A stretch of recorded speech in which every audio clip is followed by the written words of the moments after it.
Welcome to the Lost Sci-Fi Story channel. If you're ready, let's begin today's story. The transport vessel that connected Meridian Station to the outer ring of Calloway Hub ran on schedule, which was, by the standards of interstellar public transit, something close to a miracle and entirely undeserved. It was not a beautiful ship.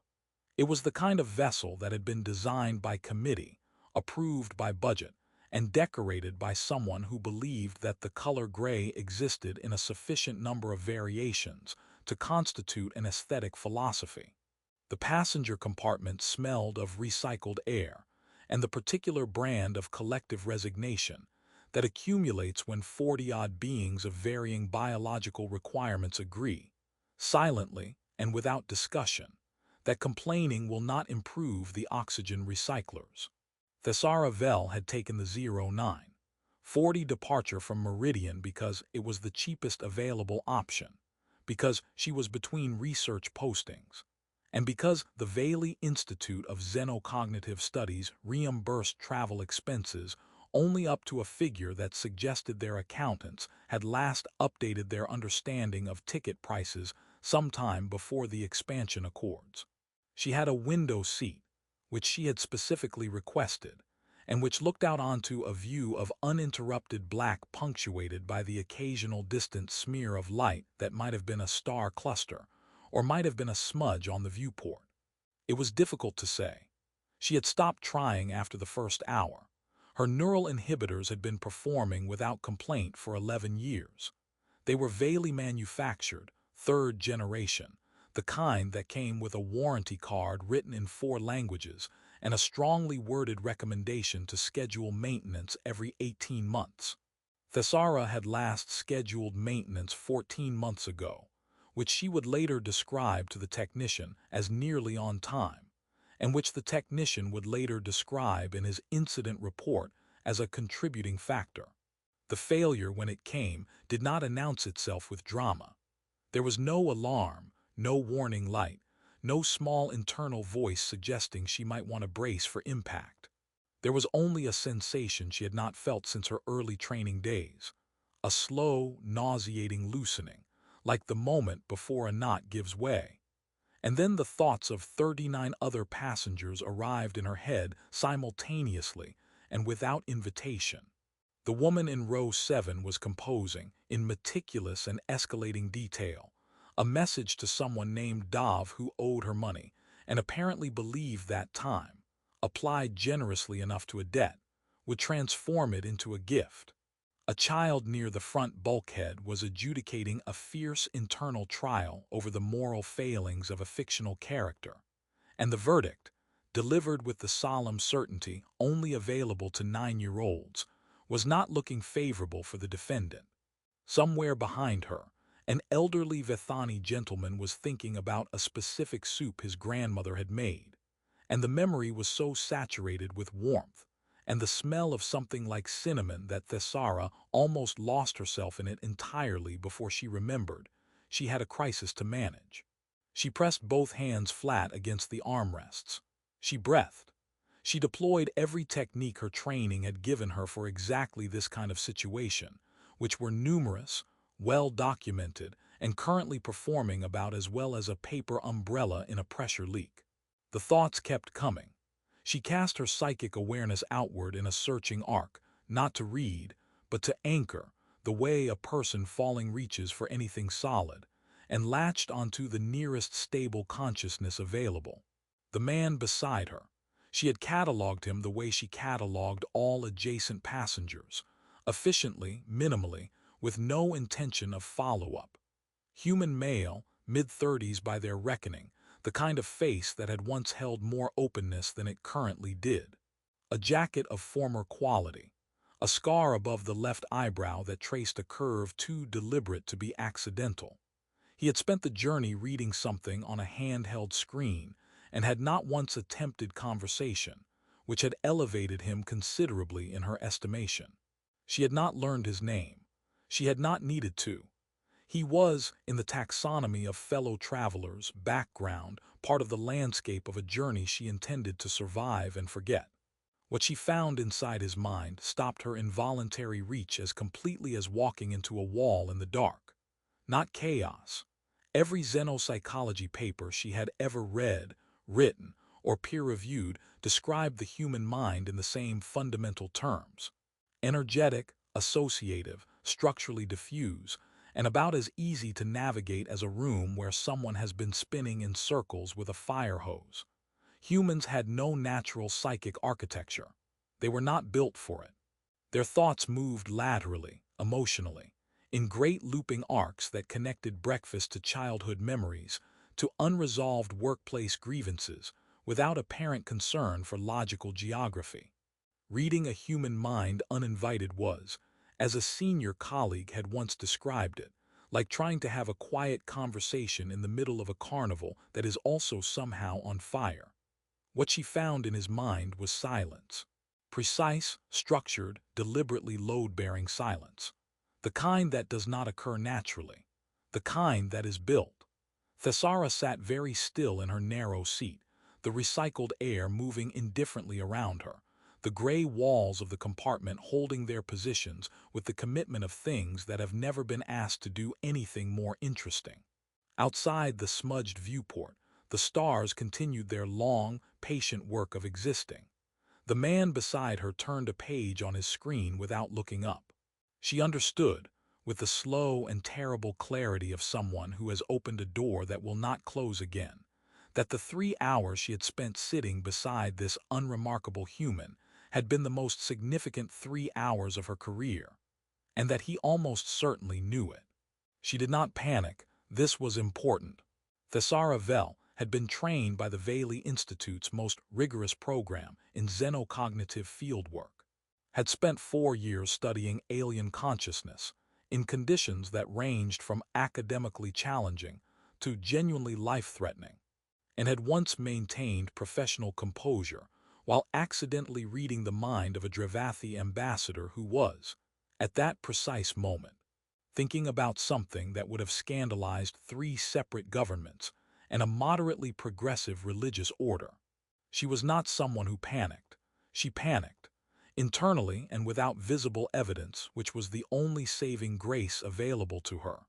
On the outside, she was a veily woman sitting very still in a transport seat with both hands flat on the armrests, which could be interpreted as calm or meditation, or simply the particular stillness of someone who has eaten questionable station food and is now entering negotiations with their own digestive system. On the inside, she was conducting a rapid and increasingly alarmed inventory of everything she had just accidentally accessed, cataloging it the way a person catalogs the contents of a bag they have just realized belongs to someone else, with the dawning understanding that they have already seen too much, and that simply closing the bag will not be sufficient. The architecture was the thing that kept stopping her. She had pulled back from the connection almost immediately. The moment she understood what she was touching, professional instinct had taken over from physical panic, but the impression remained the way impressions always remained, which was to say completely and without mercy. The structure of his conscious mind had been deliberate. That was the word she kept returning to, because it was the word that fit, and she was a scientist, and scientists used the words that fit even when those words made the rest of the sentence uncomfortable. Deliberate. Built. The thoughts she had brushed against on the outermost layer were present and functional, but organized in a way that no natural human neural pattern produced, arranged with a precision that her training told her required either a decade of intensive psychic conditioning or technological intervention, of a kind that human civilization had, officially and on record, not yet developed. The man turned another page on his screen. She watched him do it from her peripheral vision, which was all the attention she was prepared to give him while the rest of her mind was busy being alarmed. He had the quality of someone who was very good at being unremarkable, which was itself, she now understood, a quality worth remarking on.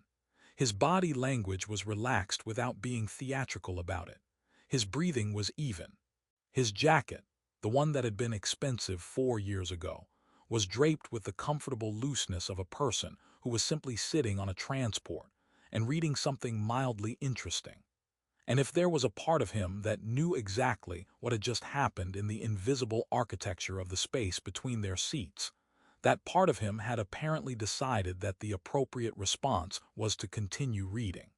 Thessara had a problem, and the problem had several layers, and she arranged them in order because arranging things in order was what she did when the alternative was staring at a stranger and visibly processing a small professional catastrophe. The first layer was the inhibitors. She needed to get the inhibitors back online, which required either a technician, an emergency override she could perform herself given 20 minutes of careful concentration, or the emergency suppression capsule she kept in the interior pocket of her travel coat for situations exactly like this one. Except that the capsule had a side effect profile that included approximately 4 hours of mild, but committed spatial disorientation, and the transport would arrive at Calloway Hub in 2 hours and 15 minutes, during which she would presumably need to navigate a transit hub, collect her baggage, and locate ground transport to the Institute's Calloway office. She had done worse things while mildly disoriented. She had also done them while not responsible for containing an accidental psychic intrusion into what appeared to be classified military neural architecture, so the variables were different. The second layer was the ethical one, which she disliked intensely because it did not resolve itself neatly and had a tendency to expand the longer she looked at it. She had entered his mind without consent. This was a breach of Vel's professional conduct, interspecies accord Article 14, and her own personal standards, in roughly that order of formality and equal order of weight. The fact that it had been an accident mitigated the ethics without eliminating them. She knew things about his mind that she had no right to know, and the knowledge that those things were extraordinary did not make knowing them more acceptable, only more complicated. The third layer was the one she liked least, the one that sat quietly underneath the ethics and the practical problems and the question of the suppression capsule and its 4 hours of spatial inconvenience, and simply asked, in the calm and remorseless voice of genuine scientific instinct, if humanity had developed psychic defense architecture that their official records didn't document, and if this man was carrying it, and if the reason her involuntary reach had latched onto him specifically was that his mind was the most structurally stable consciousness in the compartment, then who, exactly, was he waiting to meet in Calloway Hub? The man closed his screen, folded it with one practiced motion, and turned to look at her for the first time in 3 hours with the patient, unhurried expression of someone who has decided that the conversation is going to happen anyway, and has simply been waiting for the more comfortable moment to begin it. "Your inhibitors are down," he said. Not a question. Thessara looked at him. "Yes," she said, because lying to a man whose mind read like a classified document seemed like a project with a poor return on investment. "Since approximately the Meridian departure point."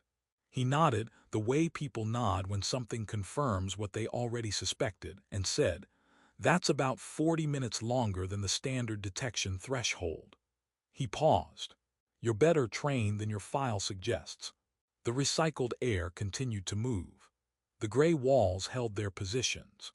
Thessara sat with the information that she apparently had a file, and that the man who had read it was sitting 18 inches away from her and had known, for some unknowable portion of the last 3 hours, that she was inside his mind. "You have a file on me," she said. "Everyone interesting has a file," he said, and the corner of his mouth moved in a way that was technically a smile, and contained absolutely no warmth, which was somehow more unsettling than if it had contained none at all. His name, he offered with the ease of someone surrendering something they knew you could find anyway, was Callum Bryce. He said it the way people say names that have been used professionally long enough that they have stopped feeling entirely personal, a label rather than an identity, functional and slightly worn at the edges. He did not offer anything else. He did not explain the file, or the detection threshold comment, or the fact that he had apparently spent 3 hours sitting beside a Veli telepath in mid-inhibitor collapse, while reading what she now strongly suspected was not recreational content on that handheld screen. He offered his name, settled back into his seat with the composure of a man who had attended a great many uncomfortable conversations and had long since made peace with their existence, and waited. Thessara decided that the suppression capsule was now the right decision.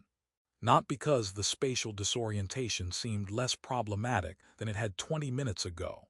It remained equally problematic, and she had a working relationship with the Calloway hub transit system that she preferred not to jeopardize. But because the alternative was continuing to sit within psychic range of a man whose mind she had already breached once, and whose conscious architecture was apparently designed to be, among other things, interesting.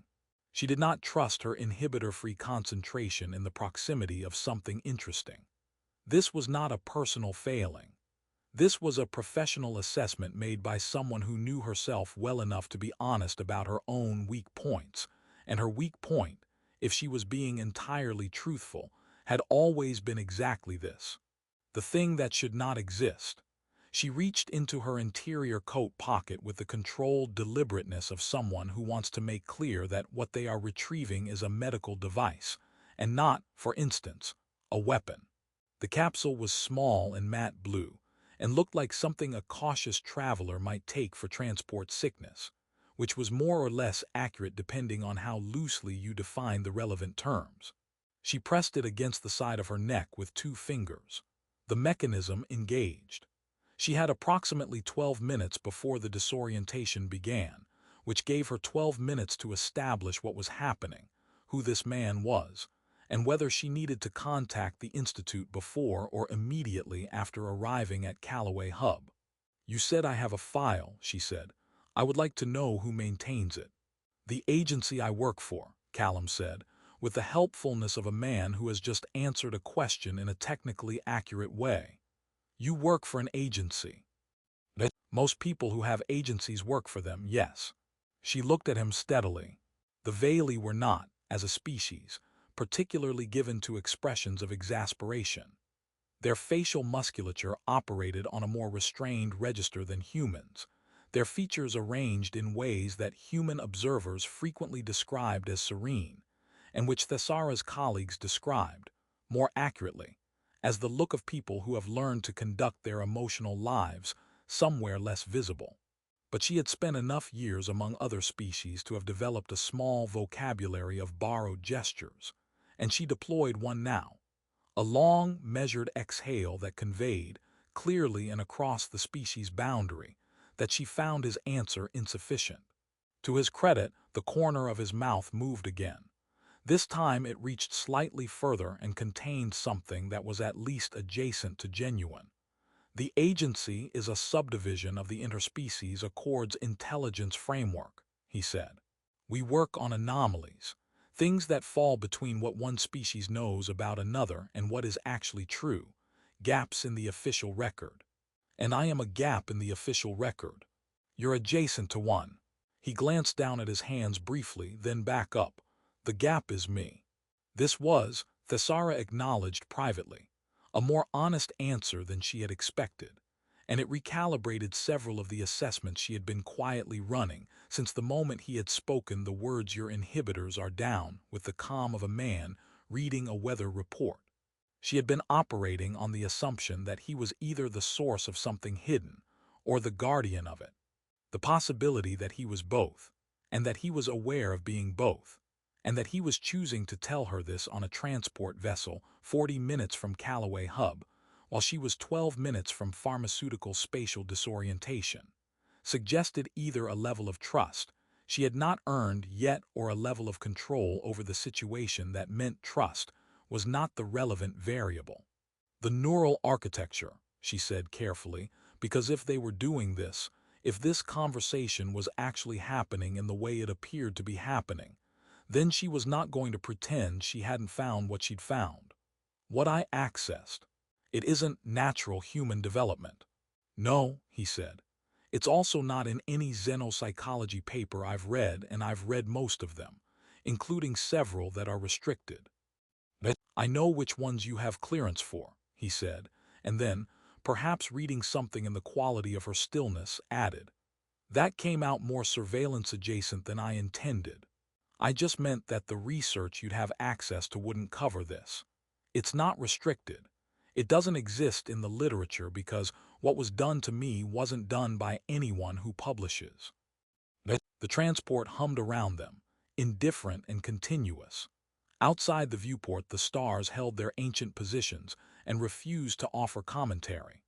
Thessara processed the phrase "what was done to me" in the particular way she processed things that contained more weight than their grammatical structure suggested. Carefully, without immediately pressing on them, the way you test ice before you trust it with your full attention. You were modified, she said, not an accusation, a coordinate placed on a map she was still drawing. Restructured is the word the people who did it preferred. His voice remained level, but something shifted in the very outer layer of his expression, not much, barely enough to qualify, but she had 30 years of reading faces in lieu of minds, and she caught it. They felt it was more accurate. Modification implies addition. What they did was mostly organizational. He paused. They were very proud of that distinction. How many people know? Fewer than know about you. He reached into his jacket and produced a small card, physical, which was unusual enough in this decade to be deliberate, and placed it on the narrow surface between their seats. It had a contact identifier on it and nothing else. No agency name, no title.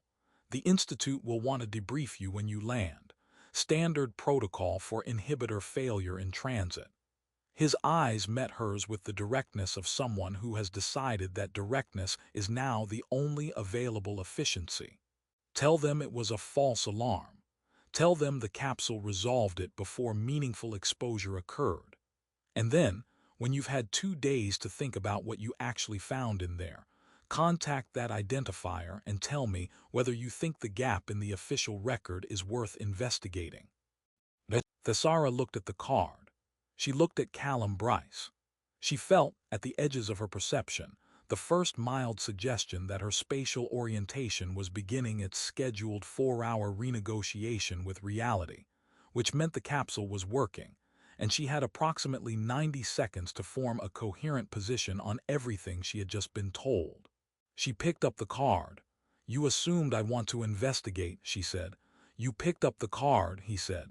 She had no reasonable response to this, because he was correct, and she was a scientist, and the thing she had found in his mind was the most genuinely anomalous data she had encountered in 30 years of looking for exactly that. And the part of her that was a scientist, and the part of her that was a person who had just been handed a mystery, were, at this particular moment, entirely the same part.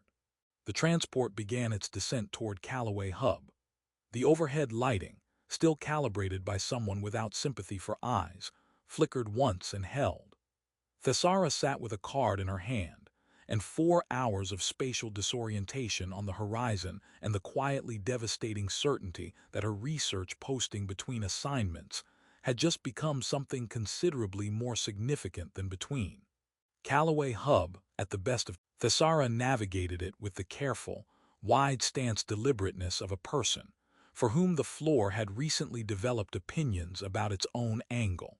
The suppression capsule was doing its job with complete professional commitment, which meant her inhibitors were back online, and other people's thoughts were blessedly silent, and also meant that the moving walkway to baggage collection appeared, to her current neurological situation, to be moving in 2 directions simultaneously. She stepped onto it anyway. She had dignity to maintain. She was a senior researcher with the Vel Institute of Xenocognitive Studies, and she had faced down 3 decades of other people's uninvited consciousness, and she was not going to be defeated by infrastructure. She collected her bag from the carousel on the 2nd attempt. The first attempt had involved a bag that was the same color as hers, and belonged to a Vethani family who had accepted its return with more grace than she deserved. She found a bench near the ground transport bay, and sat on it with the posture of someone who has chosen to sit down for entirely voluntary, non-disorientation-related reasons. And she thought about what she was going to tell the Institute. The debriefing request had come through on her personal communicator before the transport had finished docking standard procedure, as Callum had said, for inhibitor failure in transit. Field Protocol 7, which she had helped revise 4 years ago, and which she now regarded with the complicated feelings of someone who has written a rule that is currently being applied to themselves. She was required to report any uncontrolled psychic contact made during the inhibitor failure. She was required to provide a full account of the nature, duration, and content of any accidental connection. She was required to do this within 6 hours of landing, in writing, with a signed declaration of accuracy at the bottom. She had the card in her interior coat pocket. She could feel its physical weight, which was minimal and entirely disproportionate to its actual weight, which was considerable. She thought about the architecture of Callum Bryce's mind, not the contents. She had been rigorous about not pressing further into what she touched, had treated the impression the way she treated any data obtained outside ethical parameters, with the discipline of someone who believes that how you handle information matters as much as what the information is. But the structure, the deliberate load-bearing silence, the evidence of something done to a human nervous system that human science, officially and on record, had not done. The phrase "what was done to me," and the way he had said it, not with self-pity, which would have been easier, but with the flat accuracy of someone who has had a long time to find the correct terminology for their own history. The Institute would want to know everything. The Institute would deploy its own people within 48 hours, open a formal inquiry, notify the Interspecies Accords Research Division, and begin the process of turning what she had found into a documented case study with her name on the cover page and his life as the primary subject. She knew this because she knew the Institute, had worked within it for 22 years, respected its methods and its purpose and most of its people, and understood that organizations built to study anomalies could not always be trusted to remember that anomalies were also, frequently, persons. She had changed, she realized, sitting on the bench in the badly signed transit hub while her spatial orientation conducted its gradual reconciliation with established physics. Not enormously. Not in any way that would be visible to anyone looking at her from the outside, which was the veily way changes that registered internally before they registered anywhere else, if they registered anywhere else at all. But she had spent 30 years studying other minds with the confidence of someone who knew what she was looking for, and what she had found in the space between Meridian Station and Calloway Hub was something she had not known to look for, which was a different and more significant experience than she had accounted for in her professional self-image. She contacted the Institute. She reported an inhibitor failure, mid-transit, resolved by emergency suppression capsule before meaningful contact occurred. She signed the declaration of accuracy with the precise, unhurried signature of a woman who had made a decision and was not planning to revisit it before she had more information. She filed the report and put her communicator away and sat for another moment with the specific quality of stillness that follows a choice that cannot be undone. Then she took out the card and contacted the identifier. The response came back in under a minute, which told her that Callum Bryce was either very efficient or had been expecting this, and she had already formed a view on which of those was more likely. The message contained a time, a location inside Calloway's civilian research quarter, and a single additional line that she read twice and then found herself, despite everything and against her own better judgment, and with the full awareness that this was entirely unprofessional, almost smiling at. It read, "I told you you'd pick up the card." She stood up from the bench with the careful optimism of someone whose floor was approximately 90% reliable, collected her bag, and walked toward the exit, one of the 4 genuine ones, which she found on the 3rd attempt, and out into the gray, crowded, imperfectly mapped reality of Calloway Hub street level, where the sky was the color of old data, and the air smelled of transit fuel and something almost like rain. She had 2 days before the meeting. She intended to use them to review every piece of xenopsychological literature she had access to, every classified paper her clearance permitted, every documented case of human neural anomaly in the Accord's open research record. She was not going to find what she was looking for. She already knew that. The gap in the official record, as Callum had called it, was a gap precisely because someone had been careful. But 30 years of looking for things that weren't where they were supposed to be had given her one working principle she trusted above all others, which was that the absence of evidence was itself a shape, and shapes could be read, and she was very good at reading things that weren't designed to be read. The transport between Meridian and Calloway ran daily.